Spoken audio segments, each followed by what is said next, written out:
Hello friends, வணக்கம். Welcome to just chillies.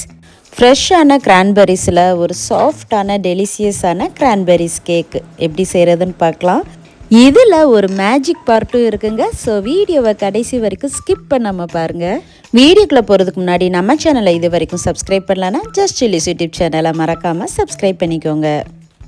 இப்போ இந்த கேக் பண்ணுறதுக்கு ஒரு பாத்திரத்தில் தண்ணி 1/2 கப் சேர்த்துக்கலாம். தண்ணி சூடானதும் ஃப்ரெஷ்ஷான கிரான்பெரிஸ் 1/2 கப் இதையும் சேர்த்துக்கலாம்.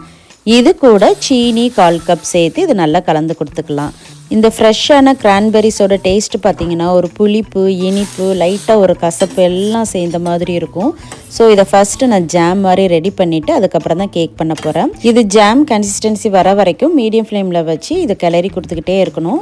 இப்போ பார்த்தீங்கன்னா கொஞ்சம் நல்ல திக்காகி வந்திருக்கு பாருங்கள். இந்த ஸ்டேஜில் ஸ்டவ் ஆஃப் பண்ணிவிட்டு இது தனியாக எடுத்து வச்சிடலாம், ஆறட்டும். இப்போ பாருங்கள், கிரான்பெரிஸ் ஜாம் ரெடி ஆகிட்டு இதை நம்ம அப்படியே ப்ரெட்டில் கூட தடவி சாப்பிடலாம். டேஸ்ட்டு ரொம்ப நல்லாயிருக்கும். அடுத்ததாக ட்ரை இன்க்ரீடியன்ட்ஸ் எல்லாம் ரெடி பண்ணிடலாம். ஒரு பவுலில் சல்லடை வச்சுக்கோங்க. அதில் மைதா 1/2 cup, baking powder 1/2 teaspoon, baking soda 1/4 teaspoon, ஒரு பிஞ்ச் அளவு உப்பு இதை சேர்த்துட்டு இதை நல்லா ஜலிச்சிக்கலாம். இதை ஒரு விஸ்கை வச்சு நல்லா கலந்து கொடுத்துட்டு தனியாக வச்சுருங்க, இருக்கட்டும். அடுத்ததாக இன்னொரு பெரிய மிக்சிங் பவுல் எடுத்துக்கோங்க. அதில் பட்டர் 2 டேபிள் ஸ்பூன். இது சாஃப்டாக இருக்கணும். ரூம் டெம்பரேச்சரில் இருக்கிற பட்டராக யூஸ் பண்ணிக்கோங்க. இதை பீட்ரு வச்சு ஒரு 2லேருந்து 3 நிமிஷம் இதை நல்லா பீட் பண்ணிக்கலாம்.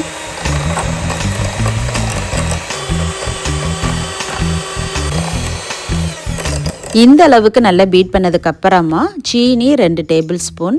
இதை 2-3 தடவையாக கொஞ்சம் கொஞ்சமாக சேர்த்து இதையும் நல்லா மிக்ஸ் பண்ணிடலாம். சீனி சேர்த்து பீட் பண்ணும்போது லோ ஸ்பீட்லேயே வச்சு பீட் பண்ணிக்கோங்க. அப்போ தான் சுகர் நல்லா கரைஞ்சி வரும். இப்போ இது கூட ரூம் டெம்பரேச்சர் முட்டை 2 சேர்த்துக்கலாம். ஒன்றா சேர்த்து இதை மிக்ஸ் பண்ணிக்கலாம். இப்போ ஒரு முட்டை சேர்த்து மிக்ஸ் பண்ணியாச்சு. இது கூட அடுத்ததாக 2வது முட்டையும் சேர்த்துக்கலாம். சேர்த்துட்டு இது கூட வெனிலா எசன்ஸ் 1/2 டீஸ்பூன் இதையும் சேர்த்து மிக்ஸ் பண்ணிக்கலாம். முட்டை சேர்த்து மிக்ஸ் பண்ணும்போது பேட்டர் பார்த்திங்கன்னா கொஞ்சம் தரைஞ்ச மாதிரி இருக்கும். ஆனால் பயப்பட வேண்டாம். அதில் நம்ம மாவெல்லாம் சேர்த்து மிக்ஸ் பண்ணி பேக் பண்ணி எடுக்கும் போது பேட்டர் உங்களுக்கு கரெக்டாக வந்துடும். இப்போ நம்ம ட்ரை இன்க்ரீடியன்ட்ஸை கொஞ்சம் கொஞ்சமாக சேர்த்து கட் அண்ட் ஃபோல்டு மெத்தடில் கொஞ்சம் மெதுவாக மிக்ஸ் பண்ணிக்கலாம்.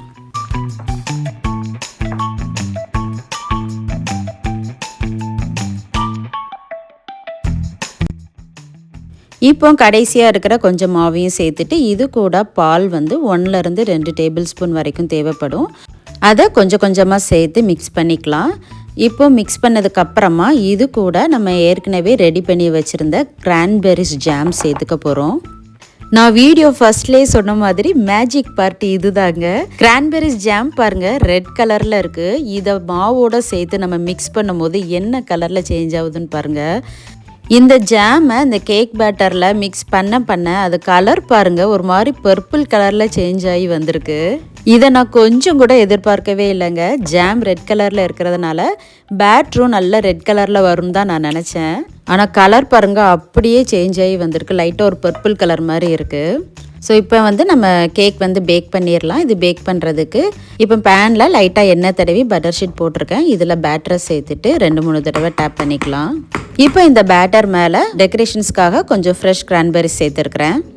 இப்போ இதை பேக் பண்ணுறதுக்கு அவனை 325 டிகிரி ஃபாரன்ஹீட்டில் ப்ரீஹீட் பண்ணிக்கோங்க. ப்ரீஹீட் பண்ண அவனில் ஒரு 40லேருந்து 50 நிமிஷம் வரைக்கும் பேக் பண்ணிக்கோங்க. ஒரு 40-45 நிமிஷத்தில் செக் பண்ணி பாருங்கள். கேக் பேக் ஆகலை அப்படின்னா கூட ஒரு 5லேருந்து 10 நிமிஷம் அது நல்லா ஃபுல்லாக பேக் ஆகிற வரைக்கும் வச்சு எடுத்துக்கோங்க. இப்போ பார்த்தீங்கன்னா கேக் நல்லா வெந்திருக்குங்க. இது நல்லா ஆறட்டும். ஆறுனதுக்கு அப்புறமா இதை டிமோல்ட் பண்ணிக்கலாம். கேக் பாருங்கள் எவ்வளோ சூப்பராக இருக்குன்னு. ஃப்ரெஷ் கிரான்பெரிஸில் செஞ்ச கேக் பாருங்கள் எவ்வளோ சூப்பராக இருக்குன்னு. டேஸ்ட்டுமே ரொம்ப ரொம்ப நல்லாயிருக்கும். ஒன்று கட் பண்ணி காமிக்கிறேன் பாருங்கள் எவ்வளோ சாஃப்டாக வந்திருக்குன்னு. இந்த கேக் பார்த்திங்கன்னா செஞ்ச உடனே எல்லாம் காலியாகிடுச்சு. அந்தளவுக்கு ரொம்ப டேஸ்ட்டாக இருந்துச்சு. இன்னொன்று பீஸ் கட் பண்ணி காமிக்கிறேன். இந்த கிரான்பெரிஸ் கேக் பார்த்தீங்கன்னா இதான் ஃபஸ்ட் டைம் பண்ணுறேன். ஃபஸ்ட் டைமே ரொம்ப சூப்பராக வந்திருக்கு. ஆனால் கலர் தான் என்னால் நம்பவே முடியல. பேக் ஆகி வந்ததுக்கப்புறம் அதோட கலர் அப்படியே சேஞ்ச் ஆகிடுச்சு பாருங்கள். பட் டேஸ்ட் ரொம்பவே நல்லா இருந்துச்சுங்க. கேக் பாருங்கள் எவ்வளோ சாஃப்டாக இருக்குன்னு. உங்கள் வீட்டில் ஃப்ரெஷ்ஷான கிரான்பெரிஸ் இருந்துச்சுன்னா கண்டிப்பாக அதை நீங்கள் ட்ரை பண்ணி பாருங்கள். செஞ்சு பார்த்துட்டு எப்படி இருக்குன்னு மறக்காமல் கமெண்ட்டில் சொல்லுங்கள். வீடியோ பிடிச்சிருந்தா லைக் பண்ணுங்கள், உங்கள் ஃப்ரெண்ட்ஸ் அண்ட் ஃபேமிலிக்கு ஷேர் பண்ணுங்கள். ஜஸ்ட் சில்லிஸ் யூடியூப் சேனலை மறக்காமல் சப்ஸ்கிரைப் பண்ணிக்கோங்க. தேங்க்ஸ் ஃபார் வாட்சிங்.